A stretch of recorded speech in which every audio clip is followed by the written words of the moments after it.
नमस्कार, आप देख रहे हैं पर्दाफाश लाइव और इस वक्त मैं मौजूद हूँ हस्तिनापुर की विधानसभा में।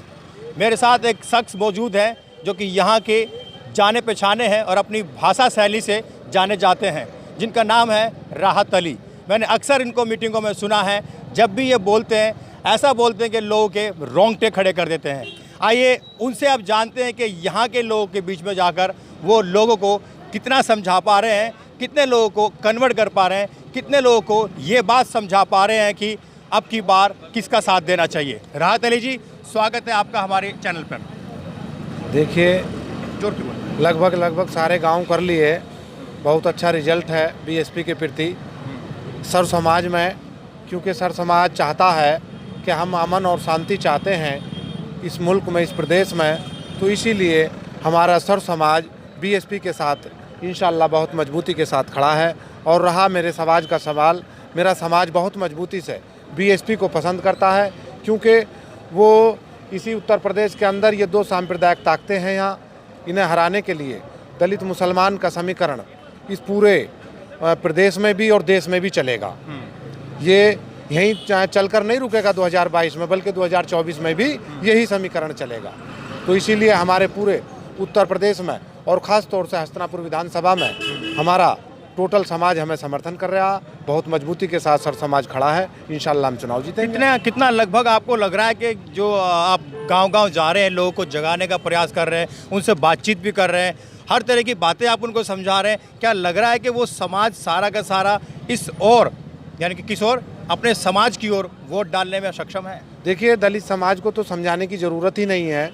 जो मान्यवर काशीराम ने कहा था, बाबा साहब ने कहा था, उन लोगों ने उसी बात को माना और मानने के बाद वो आज तक, जैसे बहुजन समाज पार्टी में बनी है, उस दिन से और आज तक दलित समाज ने छोड़ा नहीं है और मेरा दावा है कि छोड़ेगा भी नहीं। और रहा हमारे समाज का मसला, हमारे समाज ने रिजल्ट दिया। 2019 का चुनाव मान्य मलूक नागर जी चुनाव लड़े, मेरे समाज ने 60% वोट डाला। बीएसपी के साथ हमारा समाज खड़ा हो जाता है, हमेशा खड़ा हुआ है, और इस बार भी बीएसपी के साथ मिलकर ही हम बीजेपी हराएंगे। और जो लोग जो है टोपियां बदल कर इस ओर आ रहे हैं, भले ही समाज के लोग हैं, तो क्या इससे समाज गुमराह नहीं होगा? नहीं। देखिए, ऐसे तो बहुत ये तो कुछ भी नहीं है। यहाँ जो टोपी बदली है, हस्तिनापुर विधानसभा में एक विधायक रहे हैं पिछले, तो देखिए टोपी बदलने से यहाँ कुछ नहीं होता। बड़े बड़े नेता भागे बहन जी को छोड़ करके, बड़े बड़े नेता भागे, किसके साथ गया समाज? फिर तो स्वामी प्रसाद मौर्य गए हैं, बाबू सिंह कुशवाहा गए हैं, बहुत से लोग गए हैं, आरएस कुशवाहा हैं, रामाचल राजभर हैं, फिर बीएसपी के साथ चले जाएंगे क्या लोग? फिर तो बीएसपी खत्म हो जाती है। अब लोग इस रोज से जो भागे हैं, तो समाज नहीं जाएगा किसी के साथ भी। समाज कंफ्यूज नहीं है। मैं गांव गया हूँ, पहले मेरा 15 दिन का दौरा सिर्फ दलित समाज में रहा है, तो मेरा समाज, दलित समाज, बहुजन समाज पार्टी का समाज A to Z बहुत मजबूती के साथ बीएसपी को पकड़े खड़ा है। और मेरा समाज, अपने मुस्लिम समाज में मैं 8 दिन से रेगुलर मुस्लिम समाजों में मीटिंग कर रहा हूँ, तो मेरा समझना ये है कि मेरा समाज इंशाअल्लाह वक्त आने तक 100% बीएसपी के साथ खड़ा होगा।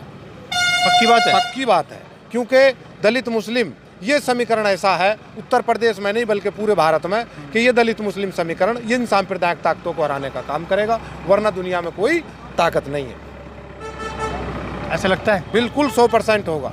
जो भीम आर्मी के चंद्रशेखर आज़ाद, वो भी यहाँ पर अपनी गाड़ियाँ दौड़ा रहे हैं, क्या युवाओं को भटकाने का काम नहीं कर रहे हैं? देखिए, बसपा ने या आप जैसे बसपा के कार्यकर्ताओं ने क्या अपने युवाओं को समझाने का प्रयास किया है? देखिए, चंद्रशेखर जी की हवा निकल गई, वो बुलंदशहर चुनाव लड़े, उपचुनाव, बुलंदशहर उपचुनाव लड़े। मान्यवर काशीराम को हेलीकॉप्टर मिला था 20 साल में, उन्हें मिल गया 3 साल में। उनका समाज समझ गया कि इन्हें कौन चला रहा।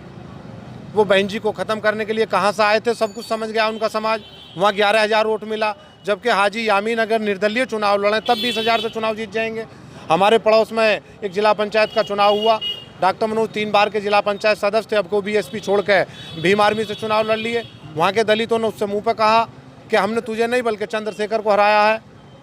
डॉक्टर मनोज 3 बार के जिला पंचायत सदस्य थे, अब के भीम आर्मी से लड़ लिए, जबकि उन्हें दलित समाज वोट करता था डॉक्टर मनोज साहब को, लेकिन इस बार उन्होंने कहा कि हमने तुझे नहीं बल्कि इसे हराया है, चंद्रशेखर को। युवाओं को समझाने में आप सक्षम रहे हैं? बिल्कुल सक्षम रहे हैं। इन्हें सुनो, पहली बात तो अगर कोई ये दावा करे कि दलित समाज कहीं चला जाएगा, मेरा दावा है। ये चंद्रशेखर इतनी भीड़ दिखाता है, तमाम मूंछों पे अपने हाथ लगाते हुए सारे युवा वहाँ नजर आते हैं, तो क्या मैं ये कहता हूँ, जिस तरीके से हस्तिनापुर के अंदर तमाम गाँव के अंदर आप लोग घूम रहे हैं, हम भी आपके साथ घूम रहे हैं, तमाम जो युवा हैं क्या वो आपके साथ नज़र आ रहे हैं इस वक्त? देखिए, रहा मसला भीड़ का, ये हमारा मुल्क है, इसमें एक दूसरे से लोग पीछे की मदद करते हैं।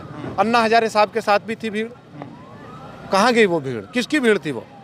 दिल्ली रामलीला मैदान भर दिया, अनशन पे बैठ गए, कहाँ गई वो भीड़? कहाँ गए अन्ना हजारे? तो ये भीड़ तो कहाँ से फंडिंग होती है, दलित समाज सब कुछ जानता है। उन्हें कौन फंडिंग करता है? मान्यवर काशीराम को मिला था 20 साल में हेलीकॉप्टर, उन्हें मिल गया 3 साल में, कहाँ से आ गया? बहन जी की रैली की अगर परमिशन होती तो हेलीकॉप्टर की परमिशन नहीं, और उनको जो चंद्रशेखर जी को हेलीकॉप्टर की परमिशन होती तो उनका समाज उन्हें समझ गया, समाज उन्हें कहीं भी एक्सपेक्ट नहीं करेगा, मेरा दावा है। और जब तक बीएसपी और बहन कुमारी मायावती जिंदा हैं, मेरा दावा है कि बीएसपी दलित समाज बिल्कुल नहीं छोड़ेगा। आप लगातार एक बात कहते हैं, कमरे की लड़ाई और कोठी की लड़ाई, ये क्या है सर? ये अच्छा, देखिए, मैं अक्सर जाता रहा, दलित समाज में मेरा यही रहा। देखिए, एक तरफ तो एक कमरे की लड़ाई है, कमरा एक छोटी होती है, और एक तरफ एक कोठी में जो बनी, लखनऊ में एक बनी कोठी है, एक तरफ कोठी की लड़ाई है, एक तरफ कमरे की लड़ाई। मैं दलित समाज में अक्सर अल्फाज कहता हूँ, सही पकड़ा आपने, क्योंकि एक कमरे की लड़ाई अच्छी होती है या कोठी की? मैं ये बात पूछता हूँ दलित समाज से, वो लोग कहते हैं कोठी की, तो कोठी लखनऊ में बनी खड़ी है, बीएसपी को वोट दो और कोठी ले लो, एक कमरे की लड़ाई क्यों लड़ते हो? मेरा दावा है, अगर पेट भरता किसी को बनाने से तो जाट समाज के इस देश के प्रधानमंत्री बनाए चौधरी चरण सिंह जी, लेकिन पेट नहीं भरा। पेट कब भरा उनका? जब 14 सीट चौधरी अजीत सिंह ने ली और राज्य में सरकार चलाई। तो जो लोग सरकार के मालिक होते हैं वही हुक्मरान होते हैं, इनका पेट बहन जी के अलावा नहीं भर सकता कहीं भी, ये मेरा दावा है। अच्छा, चैनल के माध्यम से युवाओं को, हस्तिनापुर के निवासियों को क्या संदेश देना चाहेंगे अब की बार? अब की बार युवाओं को, देखिए, देशवासियों को, क्षेत्रवासियों को, ऐसी उत्तर प्रदेश के अंदर एक लीडर बहन कुमारी मायावती जी ऐसी हैं, जहां निष्पक्ष भर्ती हुई, जहां टोटल काम निष्पक्ष हुए, कहीं सांप्रदायिक दंगा नहीं हुआ, किसी की ताकत ही नहीं थी दंगा करने की, और जितने गुंडे मवाली लोग थे उन्हें सबको जेल भेज दिए गए। तो मेरा दावा है कि अब तो कहीं पर्चा लीक हो जाता है, मेरे भाई ये जवान हैं, सब नौजवान हैं, सब पर्चा कोई परेशान देखते हैं, कहीं पर्चा लीक हो जाता है, कहीं पेपर लीक हो जाता है, कहीं फंडिंग हो जाती है। और रहा मसला पिछली सरकारों का, उनमें तो टोटल ही पूरब से आते थे, शिवपाल यादव जी लिस्ट पढ़ती थी, पूरब के लोग लगते थे, उनका तो इन्हें सब पता है, तो इन्हें तो कोई समझाने की जरूरत नहीं, युवा तो इतना जानता है। और अभी पिछली बार एक पर्चा लीक हो गया, तो मेरे साथियों, ऐसी कोई बात नहीं है कि यहाँ का समाज समझाया है, इन्हें समझाने की कोई ज़रूरत नहीं है। मैं अपने समाज में काम कर रहा हूँ, मेरा समाज इंशाल्लाह आने वाली 10 तारीख तक बीएसपी के साथ खड़ा होगा। बहुत बहुत शुक्रिया बात करने के लिए। तो ये थे हमारे साथ में राहत अली, जो कि अपने ही अल्फाज में अपने समाज को समझाने का प्रयास करते रहते हैं और अपने शब्दों से सारे समाज को एकजुट करके बांधने की कोशिश कर सकते हैं। कैमरामैन तुषार के साथ मैं सुशील बालेश्वरी, पर्दाफाश लाइव के लिए।